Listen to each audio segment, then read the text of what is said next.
সকালবেলা ঘুম থেকে উঠে এই ফুলগুলোর দিকে তাকালে একাই মনটা ভালো হয়ে যায়, তাই না? তো কালকে রাত্রিবেলা বাবা এই ফুল গাছটা এনেছে। বছরের প্রথম দিন এই ফুল গাছটা দেখে না মনটা সত্যি খুব ভালো হয়ে গেল। আর এই ফুলগুলোর না বেশ বড় বড়। এই যে দেখো, এই একটা ফুল পুরো ফুলটা ফুটে গেছে আর কি। এই যে এত বড় ফুলটা হবে আর কি। তো বাকি ফুলগুলো অনেক কয়েকটাই ফুল ফুটেছে এবং অনেকগুলো কড়িও আছে। সবগুলো ফুল যদি একসঙ্গে ফোটে সত্যি গাছটা আর কত যে সুন্দর লাগবে। তো আমি তো বেশ তাকিয়েছিলাম, এই ফুলটা আরও বড় হবে আর কি। এই যে দেখো, এখনও ভিতরে মানে অনেক পাপড়িগুলো এখনও মানে ফুটবে। আর এইদিকে দেখো, আজকে রান্না হচ্ছে মাসকলাইয়ের বড়ির ঝোল করবে সবজি দিয়ে আর কি। আলু, বেগুন, তারপরে ওলকপি। আর এদিকে দেখো বড়িটা ভেজে তুলে রেখেছে। আর এদিকে পালং শাক আর এই টমেটোটা সবজির ঝোলে দেবে আর কি। আর ওইদিকে তোমার দুধ জাল দিতে মা বসিয়ে দিয়েছে। শুভ সকাল বন্ধুরা, welcome back to my channel SR লাইফস্টাইলে তোমাদের অনেক অনেক স্বাগত, অনেক ভালোবাসা। তোমরা সবাই কেমন আছো? আশা করি তোমরা সবাই খুব ভালো আছো। আমি ভালো আছি। আজকে হচ্ছে মঙ্গলবার আর এখন বাজে 10:44। তো নতুন দিন, নতুন সকাল, আর তোমাদের সঙ্গে নতুন একটা ভিডিও স্টার্ট করলাম বন্ধুরা। সকালে আজকে একটু দেরি করে ঘুম থেকে উঠেছি। আজকে বেশ ঠান্ডা পড়েছে, আমাকে দেখেই বোঝা যাচ্ছে, তাই না? মানে বাইরে এতটা হাওয়া, বাইরে যাওয়াই যাচ্ছে না। সর্বক্ষণই ঘরের মধ্যে বেশিক্ষণ থাকতে হচ্ছে, কারণ হচ্ছে শুধু ফ্রেশ হয়েই ঘরে চলে এসেছি। আর হচ্ছে তোমার আজকে মানে এতটা ঠান্ডা পড়েছে, মা বলল বাবা আমি আগে রান্নাটা করে নিই, তারপরে তোমাকে বসিয়ে দিচ্ছি। তো আমি মাকে বললাম ঠিক আছে। তো মা রান্না কমপ্লিট করে এসে তারপরে আমাকে বসিয়ে দিয়েছে। আর আজকে দেখলে এই রান্নাটা মানে কি রান্না হয়েছে আর কি। আর হ্যাঁ, কালকে নতুন বছরের জন্য বাবা একটা দারুণ জিনিস নিয়ে এসেছে। আমি গাছ ভালোবাসি। বাবা কালকে এসে বলছে যে একটা গিফট নিয়ে এসেছি। তো আমি বললাম কী নিয়ে এসেছো? তারপরে বাবা দেখাচ্ছে। আমার এত ভালো লাগছে, আর গাঁদা ফুলগুলো এত বড় বড়, বেশ সুন্দর লাগলো দেখে আমার। তাই আমি বাবাকে বললাম, বাবা তুমি দারুণ একটা জিনিস এনেছো। কারণ আমি তো গাছ ভালোবাসি, তোমরা তো জানোই, আর আমার ফুল তো আরও ভালো লাগে, তো সেই জন্যই। আর হ্যাঁ, আজকে তোমাদের একটা কিছু দেখাতে চলেছি। তো সকাল থেকে সারাদিন সঙ্গে থাকো, আশা করি আজকের ভিডিওটা তোমাদের খুব ভালো লাগবে। বাবার সাথে একটু বাইরে বেরিয়েছি। বেশ সুন্দর সূর্যমামা রৌদ্র দিয়েছে। এই রৌদ্র দেখে বাইরে না এসে কি আর থাকা যায়? তো এই পুকুরের এইখানে এসে রাস্তাতে বসে একটু কিছুক্ষণ রৌদ্রতে বসেছিলাম। আর বেশ গাছপালাগুলোর দিকে একটু তাকিয়ে পরে আজকে একটু রৌদ্র উঠেছে, দেখেছো? বেশ সুন্দর সোনালি ঝলমলে রৌদ্র উঠেছে। এই যে বাবা আর এই যে আমি রৌদ্র মানে রৌদ্রে বেরিয়েছি একটু। তারপরে স্নান করব বাড়িতে গিয়ে। ভাবলাম যে না, আগে একটু রৌদ্রে কিছুক্ষণ বসে থাকে, তারপরে বাড়ি যাব, বাড়ি যেয়ে চান করবো আর কি। মা স্নানের ব্যবস্থা করছে আর কি। তো ওই জন্য আমি আর বাবা একটু বেরোলাম। আর বেশ ভালোও লাগছে বাইরে বেরিয়ে।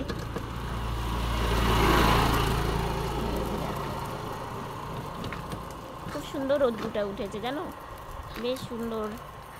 একটু কিছুক্ষণ বসেছিলাম পুকুর পাড়ে ওইখানে। দেখো কত সুন্দর রৌদ্র উঠেছে, দেখেছো? গাছপালাগুলো দেখো, খুব সুন্দর রৌদ্র উঠেছে। আজকে সবাই, বেশিরভাগ সবাই বাইরে বেরিয়েছে রৌদ্রে। বাড়ি চলে যাচ্ছি, কারণ আর বেশিক্ষণ থাকবো না, স্নান করতে হবে। তো বাইরে বেরিয়ে না বেশ ভালো লাগলো রৌদ্রে থেকে। এই যে দেখো, মা এখন ভাত বাড়ছে, মা আর আমি ভাত খেয়ে নিব। তো ওই জন্যই মা বাড়িতে ছিল না, একটু বাইরে গিয়েছিল, ওই জন্যই খেতে খেতে একটু দেরি হয়ে গেল। তো মা ভাত বেড়ে নিয়ে আসুক।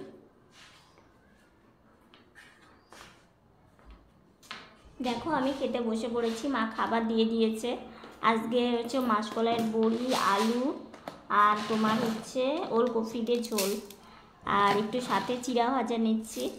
হ্যাঁ, চিড়া ভাজা দিয়ে খেলে না বেশ মুচমুচে হয় আর কি।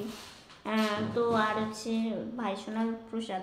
তো এই হচ্ছে মানে আমাদের দুপুরকার খাওয়া দাওয়া করবো করে স্নান টানো অনেকক্ষণ আগেই হয়ে গেছে। স্নান করে আজকে জানো বাবার সাথে যখন ঘুরতে গিয়েছিলাম না, তখন একটু রৌদ্র ছিল, তারপর আর কোনো রৌদ্র নেই জানো। একটু পরে দেখি আবার সেই মেঘলা মেঘলা আকাশ, তোমার রৌদ্র নেই। স্নান করেছি, মানে মাথা চুল মানে এখনও শুকায়নি জানো তো। কী করব, তাই শুয়েছিলাম। শুয়ে থেকে মা এই যে বসিয়ে দিল এখন আর কি, এখন খাওয়া দাওয়াটা করে নিই। শুভ সন্ধ্যা বন্ধুরা, এই মাত্র বাইরে থেকে প্রণাম টনাম করে আসলাম, এসে ঘরে আসলাম। আর হচ্ছে মা ভাই সোনাকে পুজো দিচ্ছে, তো মা তারপরে মা বেরিয়ে তারপরে আমাকে চকি মানে বিছানাতে উঠিয়ে দিবে আর কি। তো এখন একটা তোমাদের মানে একটা মানে আমি কিভাবে চেয়ার বলো টুল বলো আমি এই ঘর থেকে ওই ঘরে নিয়ে যাই সেটা তোমাদেরকে দেখাবো। আর হ্যাঁ, তোমরা পুরোটা কিন্তু দেখো। তারপরে আর একটা জিনিস মানে আর একটা জিনিস বলতে আমার জীবনের সব থেকে একটা মানে কষ্টের তো আছেই, দেখাবো তোমাদেরকে, বলবো না আমি, দেখলেই তোমরা বুঝতে পারবে। আগে এটা দেখো কিভাবে আমি চেয়ার বাইরে নিয়ে যাই, কারণ এই ঘরটা ছোট তো, পুরো ঘরের প্রেসটা একটু ছোটোই, তো চেয়ার থাকলে আমার গাড়ি থাকলে না খুব অসুবিধে হয়ে যায়, তো ওই জন্যই আমি রেখে আসবো। তো তোমরা দেখতে থাকো। এই যে দেখো বন্ধুরা, এই চেয়ারটা, এই চেয়ার আমি বাইরে নিয়ে গিয়ে রাখবো। তো আমি তো হাত দিয়ে নিয়ে এক হাতে ধরে থাকবো আর এক হাতে গাড়ি চালাবো, ওটা তো হবে না, সম্ভব না, পসিবলও না। তো দেখো আমি কিভাবে নিয়ে যাই। এই যে প্রথমে আমার গাড়ির যে এই পাদানিটা আছে এটা দিয়ে দেখো এই গাড়ি দিয়ে এইভাবে চেয়ার বাইরে এখন নিয়ে যাব, কারণ এইভাবে আমি যখন ঘরের মধ্যে ধরো টুল কিংবা চেয়ার থাকে আর মা ব্যস্ত, তখন আমি এইভাবেই সেই জিনিসটাকে বাইরে নিয়ে গিয়ে টেবিলের যেখানে টেবিল আছে সেখানেই চেয়ার রেখে দিব। নিয়ে যেতে অনেকটাই সময় লাগে। দেখো একটা কথায় আছে না, যে কোনো কাজ নিজে করতে পারলে সত্যি অনেকটাই কিন্তু ভালো লাগে।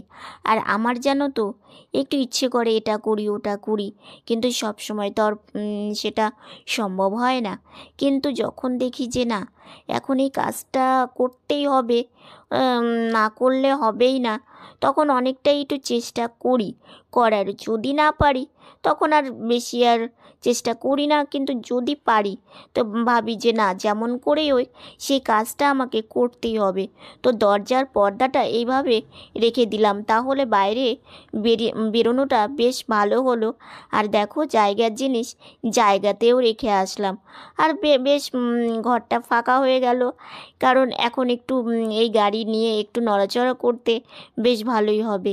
তো গাড়ি দিয়ে করতে করতে একটু হাত না দিলে হচ্ছিলই না, কারণ এই গাড়ির সঙ্গে চেয়ার বেশ একটু আটকে গিয়েছিল আর কি। তো হাত দিয়ে ঠিকঠাক করে এখন চলে আসছি আমি ঘরে। তো বাইরে তো বেশিক্ষণ থাকবো না, দেখলে রেখে আসলাম, এইভাবেই আমি রেখে আসি।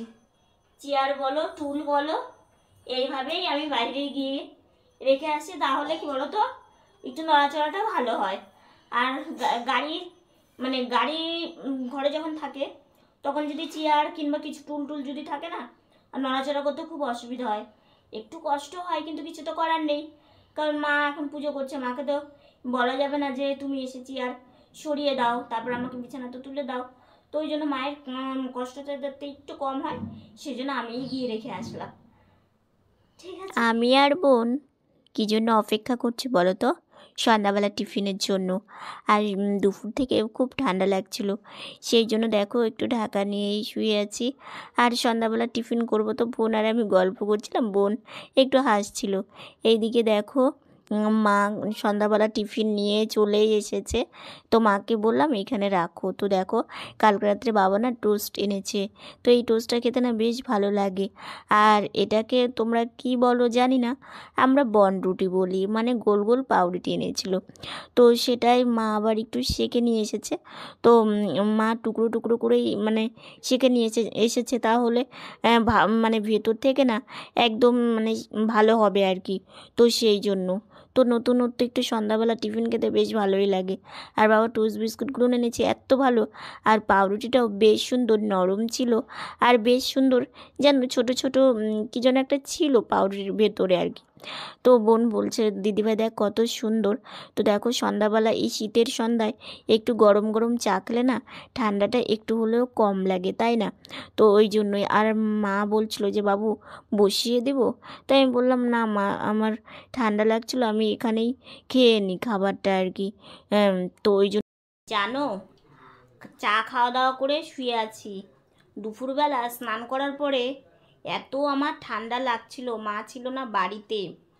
আর মানে দুপুর থেকে আমার মানে এত ঠান্ডা লাগছিল। তারপরে আজকে যেন আমি দুটো সোয়েটার পরেছি। দুটো সোয়েটার পরে এই যে মা এটা পরিয়ে দিল সন্ধ্যাবেলার দিকে। তারপরে মানে ঠান্ডাটা চা খেলাম, গরম গরম একটু চা খেলাম। তারপর থেকে ঠান্ডা মানে ঠান্ডাটা একটু কম লাগছে। মানে এখন একটু মানে ঢাকা নিয়ে শুয়েই আছি। আর দেখো শীতের বিছানা, আর এই যে বোন বসে আছে। তো মা সবজি আমানি করে রাখলো। কারণ হচ্ছে কি বলো তো, সকালবেলা না, শীতের সকাল, মা তো তাড়াতাড়ি ওঠে, অনেক সকাল সকালই ওঠে। মায়ের তো আর একটা দুটো কাজ না, মানে সংসারের সব কাজই মায়ের উপরে। তার মধ্যে কি বলো তো, পায়ের জন্য না, পায়ের ব্যথার জন্য মা যে একটু তাড়াতাড়ি করে কাজগুলো করবে তাহলে কিন্তু এতটা সময় লাগে না। কিন্তু মানে তাড়াতাড়ি তো করতে পারে না, ধীরে ধীরেই করতে হয়। সেই জন্য সেই কাজগুলো করতে করতে অনেকটাই লেট হয়ে যায়। তো কী করবে, কিছু তো করারও নেই, এইভাবেই করতে হবে।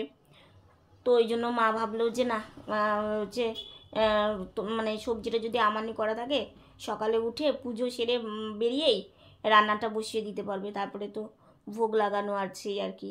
তো ওই জন্যই সব কিছু করে রাখলো। আর শীতের দিনে দেখবা কি বলো তো, কাজ তুমি তাড়াতাড়ি করে করতে চাইবে কিন্তু তাড়াতাড়ি হয় না, প্রচণ্ড ঠান্ডা।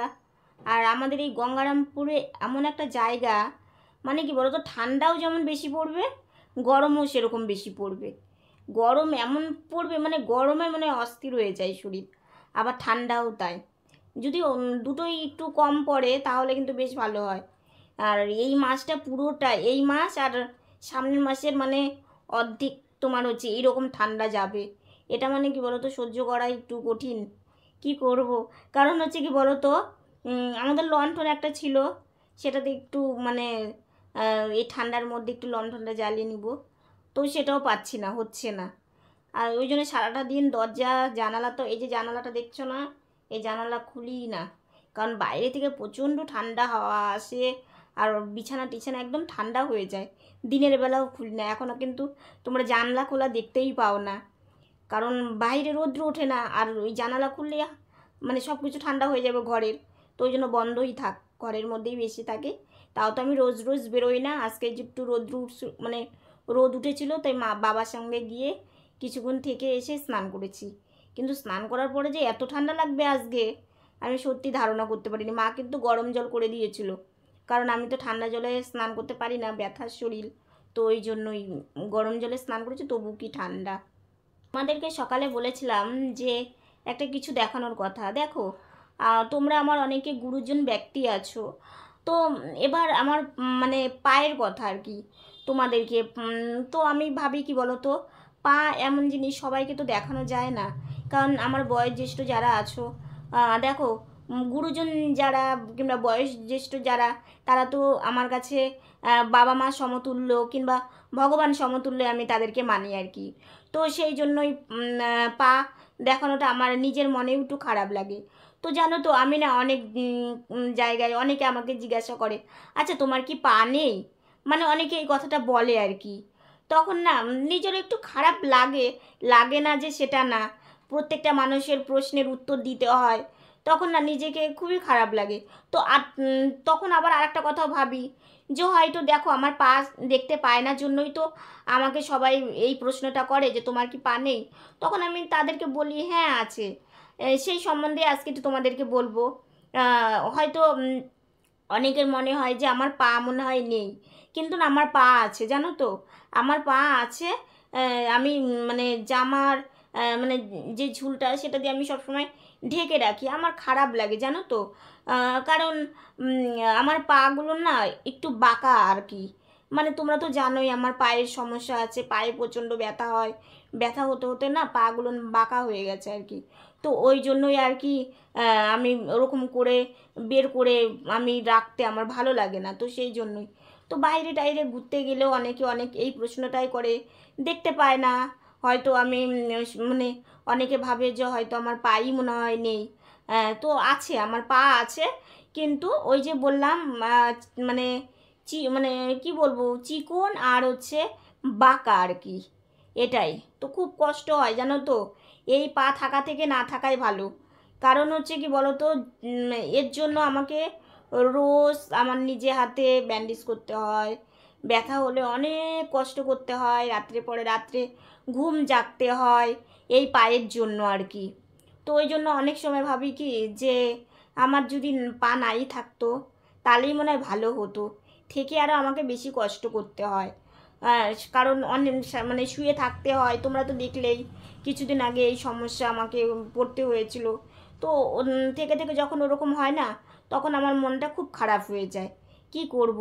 তো আমি ভাবলাম যে না, আমি আমার মানে তোমরা তো আমার ফ্যামিলি, তোমাদেরকে একটু এই কথাটা একটু বলি, মানে আমার পা আছে কি নেই। তো পা আমার আছে, তো সেই সম্বন্ধেই তোমাদেরকে বললাম, কারণ তোমাদেরকে দেখাতে পারলাম না, কারণ আমার নিজের খারাপ লাগবে সেই জন্য। হ্যাঁ, তোমরা যদি বলো যে না দিদিভাই দেখাবে, কিংবা তোমরা যদি রিকোয়েস্ট করো, তাহলে দেখো আমার পরিবারের জন্য আমি এটুকুনও করতে পারবো, তাই না? কিন্তু আমি নিজে থেকে মানে ভালো লাগলো না, কারণ আমার গুরুজন ব্যক্তিদের জন্য, সেই জন্যই আর কি। তো দেখো আজকের ভিডিওটা আর বেশি বড় করছি না, আজকের ভিডিওটা এতটুকুনি। ভিডিওটা যদি ভালো লেগে থাকে like comment share and subscribe করো, পাশে থাকা বেল বাটনটা অল করে দিও। তো বন্ধুরা তোমরা ভালো থেকো, সুস্থ থেকো, সাবধানে থেকো। নতুন ভিডিও নিয়ে খুব তাড়াতাড়ি তোমাদের সামনে আসছি। গুড নাইট, তোমরা সবাই খুব ভালো থেকো আর আমার একটু সাথে থেকো।